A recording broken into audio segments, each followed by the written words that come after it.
So the violin has a nice, hard, sturdy case that buckles. I've already unzipped it. And you can see that there's a violin covered up, right? So every violin, viola, they have a little blankie.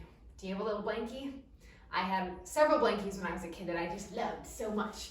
So this is the Violins Blanking, and it's very soft. Place it right here. And that's for protection against things like dust and just to protect the body and the strings. So this violin belonged to my sister, and you can see there's some clear and obvious different pieces of wood put together here in the back. So this is the body. This is what we call the chin rest. But as one of my violinist friends has said, it's more like a jaw rest. This here is a bridge, this part that holds the strings in place. And when you're young, until you've played the violin for a while, you want to leave it alone and not touch it because it can move and fall out of place. And that just becomes a hassle to put it back. This is the neck. We've got the fingerboard that the strings go over.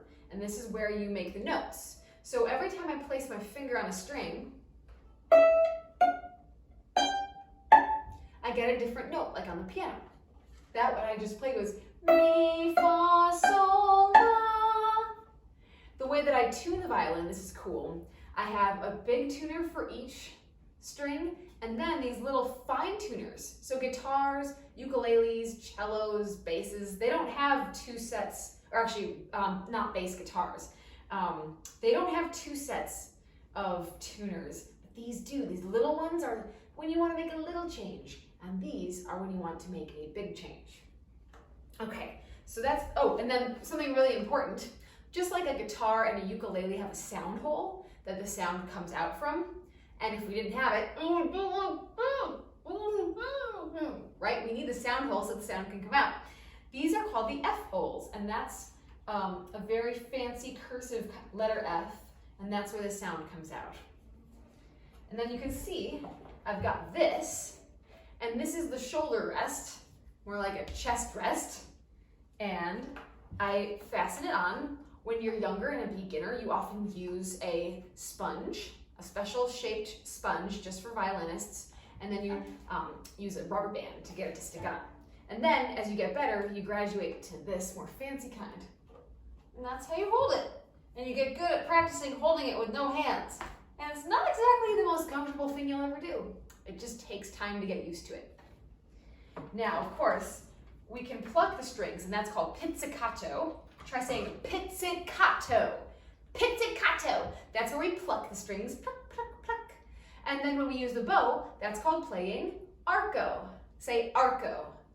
Arco! Yes. Okay, so this is real horsehair that's connected to the wooden bow. And I twist down here to make the bow hairs closer together and tighter so that I get a good sound. The reason I make it loose when I put it away is so that the bow is nice and relaxed. If it was tight when I put it in here and it dropped, it would be more likely to break. That's right. If we're tense, we're more likely to get hurt. So we want to be nice and easy when we're back in our little home, if we're a bow. So I'm tightening it up when it's time to play. And then I get out rosin. Say rosin. Yeah, rosin.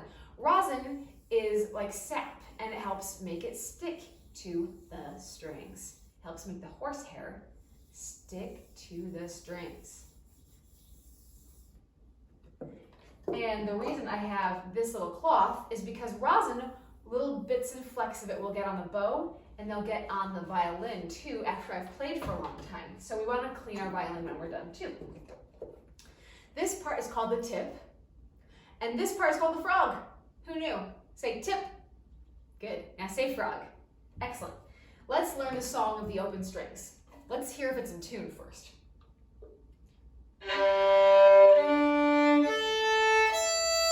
We're going to call that decently in tune. It's pretty good. It's not so bad that they don't sound like their notes. Sol, re, la, mi. Sol, re, la, mi. Now that's going from low to high notes. It's okay if you can't hit each one of those notes. Try starting with re, or a little higher for la. You want to try mi? Use your high voice, but not your highest.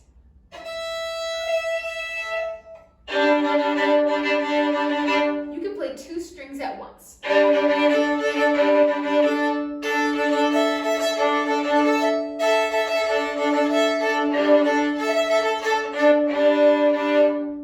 When I go this way, it's called a downstroke. That's called an upstroke. Say it with me, down, up, down, up, down, up, down, up. Let's do a little song together just because we can.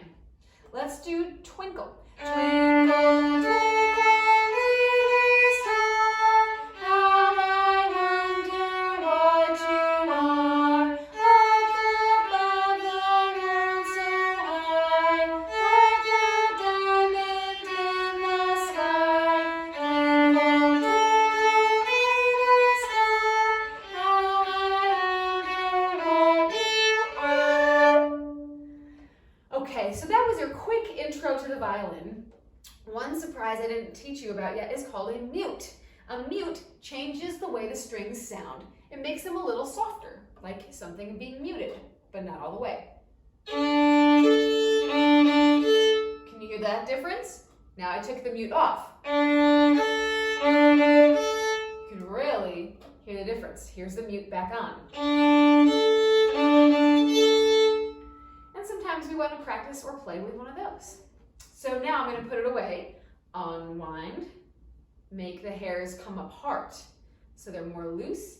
Carefully slip it inside, then I lock it into place, and I put the shoulder rest back, the body, the whole instrument itself can Velcro into place, and its blankie goes on top before I put it all the way back. That was your intro to violin. I hope you can get your hands on a violin and start playing around soon. Bye!